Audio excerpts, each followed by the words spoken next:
nous sommes à quelle catégorie maintenant? Je pense que nous sommes, après avoir vu les esprits d'infirmité ou de maladie, l'esprit de dispute et de division. Je vais aller rapidement sur cet esprit parce que voilà l'esprit qui crée les problèmes dans les foyers à cause des problèmes de communication. Beaucoup de personnes ont divorcé à cause de l'esprit de division. Il y a des couples chrétiens où mari et femme sont chrétiens.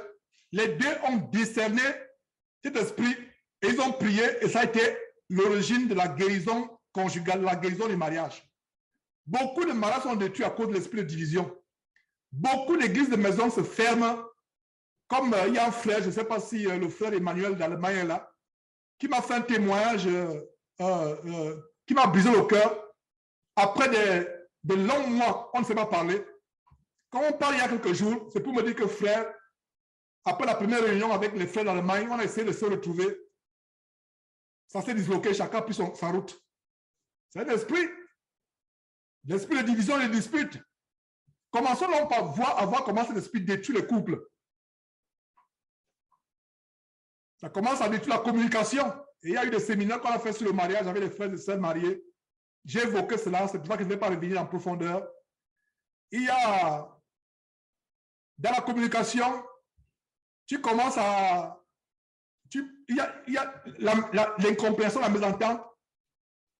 Le mari écoute à l'envers ce que la femme dit, la femme écoute à l'envers, il y a un problème de communication. Vous commencez à vous chamailler, à vous disputer. Si vous n'avez pas le discernement que c'est un esprit de division et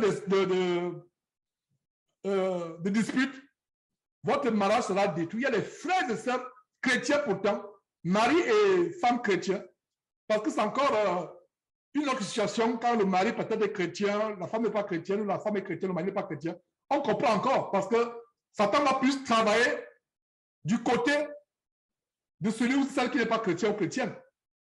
Mais si cela arrive que les deux, mari et femme, sont chrétiens, il y a un cas ici, un frère que j'aimais bien du Canada, aujourd'hui, il est divorcé avec sa femme. Divorcé. Sa femme d'abord qui était fautive,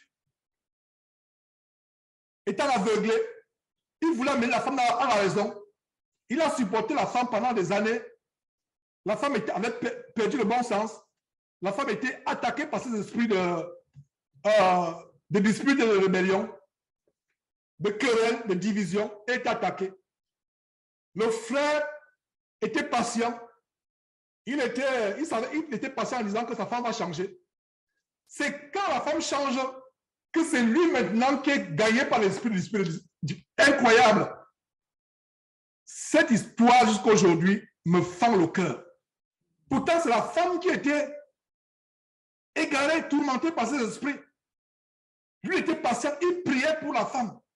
Maintenant, quand la femme change, la femme revient, la femme se transforme et devient une chrétienne. C'est lui qui m'appelait pour se plaindre au sujet de sa femme. Il m'appelait. Georges, voilà, soutiens-nous, voilà ce qui se passe. Et quand la femme finalement est délivrée, c'est lui qui a attaqué. C'est la femme maintenant qui m'appelle. Jusqu'à ce qu'il a fermé le contact, il ne voulait même plus rien entendre de moi, rien entendre de la femme. Et ils sont divorcés aujourd'hui. Est-ce que vous voyez, les deux ont manqué de discernement. Ça veut dire que si mon frère, toi qui m'écoutes, frère, écoute-moi très bien, sœur, écoute-moi très bien. S'il y a constamment des disputes entre vous, vous êtes chrétien, remettez-vous en question. Asseyez-vous, ayez une conversation, prenez conscience de cela. Et que chacun de son côté commence à prendre l'autorité sur l'esprit de division. Appelez-le par le nom, comme on a fait actuellement avec la peur. Dit esprit de dispute de communion. J'étais détecté. Tu parles de mon mariage au nom de Jésus-Christ. Commencez à combattre. Que la femme soit, que votre femme soit chrétienne, surtout, même si elle n'est pas chrétienne, mon frère, même si ton mari n'est pas chrétien, ma soeur, toi commence à combattre. Pas autorité sur l'esprit. L'esprit de dispute et de division. Et voilà ce que je peux dire rapidement sur comment il se manifeste dans les couples. C'est pour détruire, c'est pour causer le divorce. Vous entendez plus. Vous ne nous accordez plus sur rien. Cet esprit se manifeste aussi dans les relations professionnelles. Vous avez bien commencé votre emploi, un nouvel emploi, Dieu vous a béni avec un emploi. Mais vous tombez sur un patron, tout ce qu'il vous dit qu'on parle envers. Tout ce qu'il vous dit qu'on parle envers. Si vous discernez qu'il y a un esprit qui vous attaque à votre emploi, commencez à l'attaquer, commencez à prendre autorité sur lui, vous venez témoigner. Donc cet esprit, c'est pour diviser, c'est pour détruire les relations humaines. Les relations humaines, la première relation étant la relation entre mari et femme. Une relation bénie. La première institution, cette institution du mariage que Dieu a créée, la première institution créée par Dieu. Il y a aussi les relations telles que père et enfant. Vous voyez, les enfants sont rebelles. C'est pourquoi? C'est pour diviser, c'est pour mettre la division entre enfants et parents.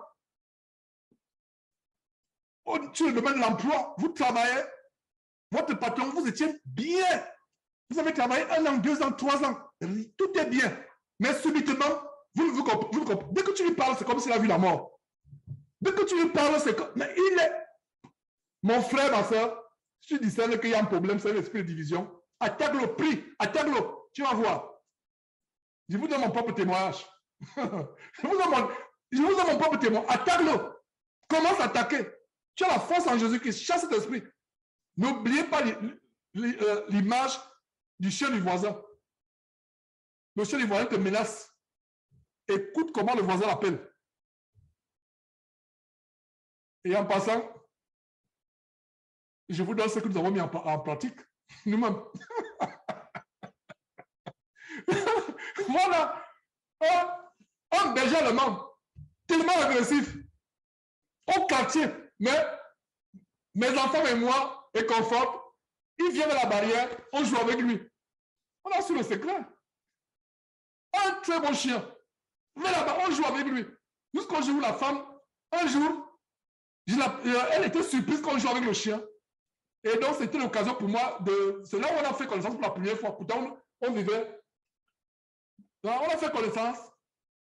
Vous avez acheté ce chien où vraiment le chien, le dos est droit. Ce n'est pas comme le berger allemand où le dos est couché ou est courbé. C'est un chien en bonne santé. Vous l'avez acheté où? Vous l'avez acheté, on l'a acheté en Espagne. On l'a fait venir aux États-Unis depuis l'Espagne. C'est une pure race. Voilà comment j'ai pris contact avec le voisin. On ne se parlait pas. À cause du chien, nous avons dompté. En fait, voilà, je ne voulais pas dire qu'il s'agit de nous. Voilà, tu appelles le chien par le nom. Tu vas le dompter. Tu l'appelles. Tu imagines, tu vois. Et pour la petite histoire, le chien était même plus attaché à nous qu'on voit. Quand il sent le bruit, le dé, soit les enfants, soit de moi, il vient. Un chien féroce, il se met à courir parce qu'il veut. Et quand il bondit, il se met sur un très grand de taille, un chien gigantesque. Il se met sur la barrière et je passe la main, il est content et il part. Voilà comment j'ai dompté un chien. Que le quartier, non, le chien là, personne. Je vous parle de choses d'il y a ça se passe ici, à Houston, mes frères. Donc, et si on peut dompter un chien comme cela, que même les propriétaires sont étonnés. C'est la même chose sur le plan spirituel. C'est la même chose. Hein, mes frères? Même le lion qui est rougissant là, qui te poursuit. Si tu discernes que peut-être ce lion-là, qui te poursuit, qui veut venir te dévorer, tu peux avoir l'autorité sur cette fougue qui l'anime à venir te dévorer. C'est vrai que c'est un animal à son instinct, mais on peut multiplier les expériences les exemples par 1000. Et c'est pour dire le pouvoir, les gens vont penser que vous êtes sorcier. Non. Il y a les gens, quand ils vous voient, ils disent, mais le gars là, c'est un sorcier. Non, c'est l'Esprit Saint en moi qui me fait faire les choses que les gens trouvent anormales. Parce que tout ce que le diable fait, le diable c'est un voleur, c'est un usurpateur. Les gens du monde, les gens occultes, les satanistes font des choses avec l'esprit de démon qui sont exposés en voulant imiter Dieu. En voulant imiter Dieu. Donc, nous sommes sur quel esprit? D'esprit de dispute. 6e position. Voilà l'esprit qui détruit les mariages. Voilà l'esprit qui amène même les populations à se rebeller contre le roi. La division, les tumultes. Regardez en Juge chapitre 9. Laissons passer par la parole de Dieu. J'aime laisser par la parole de Dieu. Pour vous dire que je n'invente pas. Tout ce qui est dit, c'est appuyé par les Écritures. Juge chapitre 9, verset 23. Regardez un autre verset où Dieu envoie un mauvais esprit. Incroyable.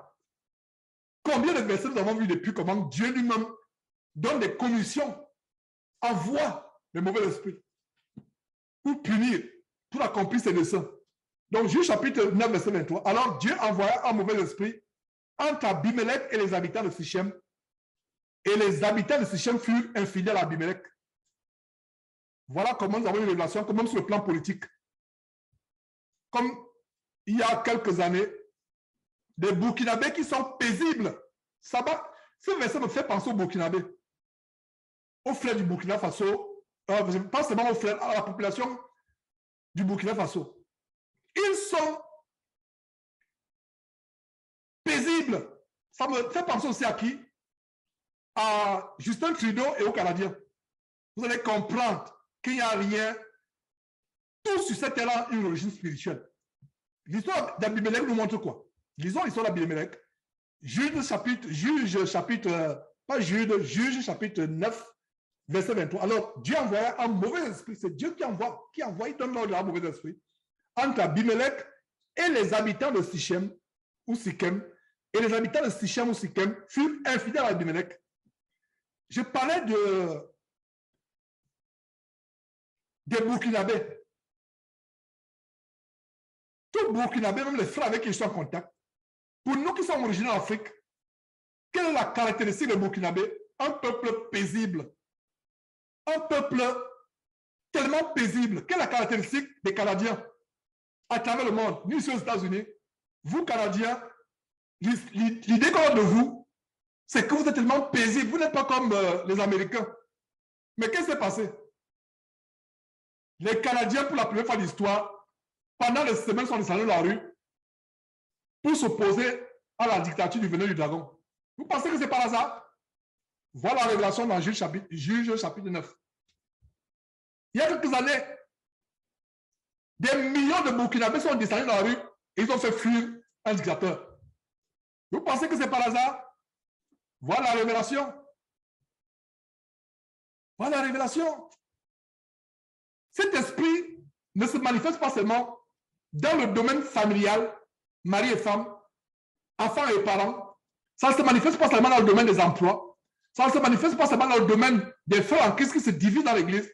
Même au niveau politique, Dieu peut punir un chef d'État, un président. Vous pensez que c'est par hasard que tout le peuple va se soulever comme les Canadiens l'ont fait dernièrement? Ce n'est pas par hasard.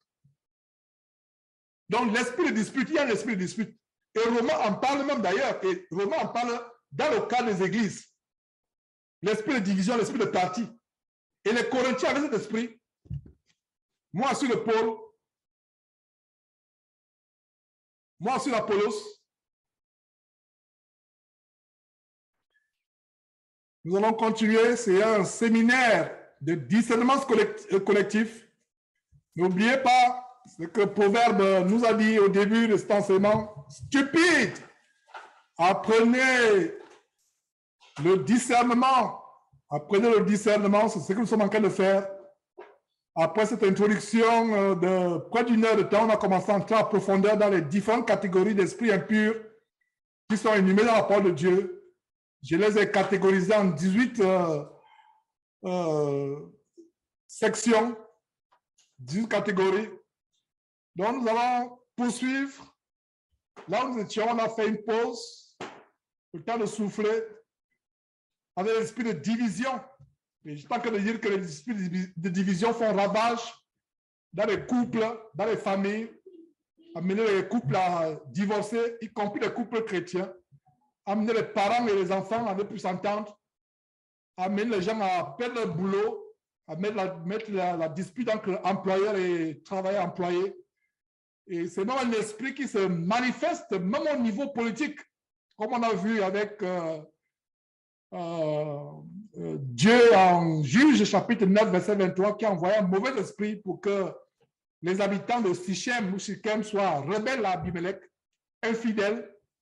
Et j'ai pris l'exemple de deux peuples qui sont réputés dans le monde comme étant des peuples paisibles, comme les Burkinabés et les Canadiens. Il y a plusieurs années, des millions de Burkinabés ont fait chasser un dictateur. Il y a quelques semaines, les Canadiens se sont rebellés à la dictature de Trudeau, du venin du dragon. Voilà les exemples. Je ne dis pas par là que je cautionne la rébellion. Dieu nous dit d'être soumis aux autorités. Nous, chrétiens, nous devons être en dehors de tout cela. Nous ne devons pas nous mêler avec les gens remuants. Mais si je le dis, c'est pour vous montrer que, bibliquement parlant, tout ce qui se passe dans ce monde a une origine spirituelle. Et ces esprits s'étendent même dans les églises où il y a les esprits les esprits de division, les esprits de parti. Et les Corinthiens avaient ce problème. Moi, je suis de Paul, moi, je suis d'Apollos, moi, je suis de Céphas, moi, je suis de Georges, moi, je suis de tel. Non, parmi nous, si de telles considérations commencent à avoir lieu, c'est qu'il y a un esprit de dispute, de division, de parti qui est parmi nous. Et d'ailleurs, dans Romains chapitre 2, verset 8, qu'est-ce que nous voyons? L'irritation et la colère à ceux qui, par esprit de dispute, sont rebelles à la vérité et obéissent à l'injustice. Voilà, il y a les enfants rebelles, ils sont rebelles à la vérité. Ils n'obéissent pas à la justice de Dieu, ils obéissent à l'injustice. Et qu'est-ce qu'il y a derrière? Romains chapitre 2, verset 8 de la Révélation, c'est un esprit de dispute. Le même esprit de dispute est exposé dans Philippiens chapitre 1, et j'ai mentionné cela en passant à l'introduction de cet enseignement, de ce séminaire de discernement spirituel. Nous avons deux versets qui nous montrent cela. Philippiens chapitre 1, versets 15 et 16. Quelques-uns, il est vrai, Philippiens chapitre 1, verset 15, quelques-uns, il est vrai, prêchent Christ par envie et par esprit de dispute, mais d'autres le prêchent avec des dispositions bienveillantes. Voilà, l'esprit de dispute amène des gens à vouloir s'improviser enseignant de l'évangile, voire être pasteur, prédicateur. C'est l'envie, l'esprit de dispute, animé d'un esprit de dispute. C'est un démon. Et qui fait des ravages dans les milieux chrétiens aujourd'hui. Même dans les vraies assemblées, les églises de maison, qui à cause de ce travail de Jésus qui sont en train de voir le jour, comme j'ai pris le cas avec Emmanuel en Allemagne, après des mois, de longs mois, même après, je ne sais pas si la dernière fois on a parlé, peut-être c'était 1 an. Quand nous parlons, c'est pour me dire qu'il y a eu des bandades. Il a voulu bien faire, mais les frères n'ont pas pu s'accorder sur beaucoup de choses. Les réunions s'étaient transformées en des véritables joutes oratoires, des débats, des disputes, etc. Ce n'est pas bien. L'esprit de dispute fait des ravages. Parce que certains sont rebelles. D'autres veulent prêcher par esprit de dispute. Et c'est la même chose qui est dit dans Éphésiens chapitre 1, verset 17. Toujours, ceux qui sont animés d'un esprit de dispute et prêchent Christ par les motifs qui ne sont pas purs. Ils prêchent Christ par jalousie, envie. Comme on a vu l'autre prêcher, l'autre avoir le ministère, on va aussi avoir le ministère, on va aussi prêcher. La motivation ne doit pas être parce qu'on a vu l'autre faire. La motivation doit être parce que tu veux amener les gens au salut. Voilà. Dieu m'est témoin, je n'ai pas décidé un jour d'abord, ce n'est pas moi qui ai choisi avoir ce ministère. Et je vous dis une fois, je vais vous choquer en vous disant que j'aurais préféré 1000 fois avoir autre chose. J'aurais préféré 1000 fois faire autre chose. Mais Dieu m'a saisi. Il a mis la nécessité, il a mis en moi le zèle de son évangile. Donc, je n'ai aucun mérite. Moi aussi, j'aurais 1000 fois préféré vaquer à d'autres choses, faire autre chose. Mais aujourd'hui, Dieu a mis en moi la nécessité de prêcher l'évangile. Et il m'a fait dire de prêcher l'évangile. Je n'ai pas pensé que j'ai vu telle vidéo, j'ai vu tel ministère, j'ai vu moi aussi je vais commencer. Non, ce n'était pas comme ça. C'est Dieu lui-même qui m'a pris par la main, qui m'a dirigé et qui m'a donné ce zèle. Et j'encourage aux frères d'avoir ce zèle pour l'évangile. Mais les motifs doivent être les motifs purs. Pas pour avoir l'argent, pas pour être célèbre, pas pour, je ne sais pas, des motifs impurs. Mais la seule motivation, c'est d'amener les gens à la repentance. Ça amène les gens à connaître Dieu. Ça, c'est la seule motivation que nous devons avoir. Et donc, voilà quelques versets sur l'esprit de dispute. Et voilà même encore en Philippiens. Donc, vraiment, l'apôtre Paul a confronté cet esprit dans son épître aux Philippiens. Parce que Philippiens en parle encore, l'esprit de division de parti. Et Philippiens chapitre 2, verset 3, ne faites rien, ça résume ce qu'il vient de dire, ne faites rien par esprit de parti ou par vaine gloire, mais que l'humilité vous fasse regarder les autres comme étant au-dessus de vous-même. Donc, par vaine gloire, esprit de dispute, on veut se glorifier, on veut montrer qu'on a quelque chose, on veut montrer qu'on a accompli quelque chose. Et ça, c'est l'esprit de jalousie, de dispute, ça. Tout ça, c'est les esprits qui vont en gang. L'esprit de jalousie, ça va en gang. L'esprit de rivalité, l'esprit de jalousie. Donc, de faire rien, Philippiens chapitre 2, verset 3, de faire rien par l'esprit de parti ou par vaine gloire, mais que l'humilité vous fasse regarder les autres comme étant vous fasse regarder les autres comme étant au-dessus de vous-même. Un dernier verset dans cette section, avant d'évoluer. En Corinthiens chapitre 1, verset 10, l'apôtre Paul exhortant les Corinthiens, c'était une église qui était gangrénée, non seulement par la démon sexuelle, mais par toutes sortes de désordres au point où, comme on a vu en Corinthiens chapitre 11, ils profanaient le repas du Seigneur, ils mangeaient sans discerner, de manière indigne, il y avait des ivrognes, des gloutons, et il y avait des divisions. Moi, je suis de Paul, moi, je suis d'Apollos, moi, je suis de Céphas. Et l'apôtre Paul les exhorte, et c'est la même exhortation que je vous adresse, frères et sœurs. En Corinthiens chapitre 1, verset 10, je vous exhorte, frères, par le nom de notre Seigneur Jésus-Christ, à tenir tous un même langage et à ne point avoir des divisions parmi vous, mais à être parfaitement unis dans un même esprit, dans un même sentiment. Qu'est-ce qui cause les divisions? Les divisions sont causées par les esprits des démons de dispute, que nous venons de voir.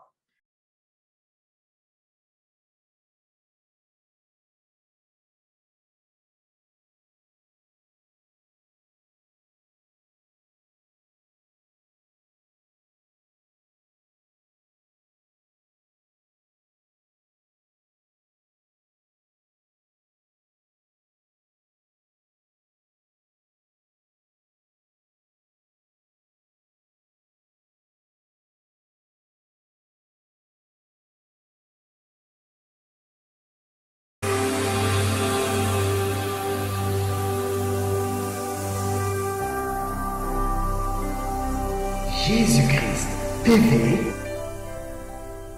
vous connaîtrez la vérité et la vérité vous affranchira.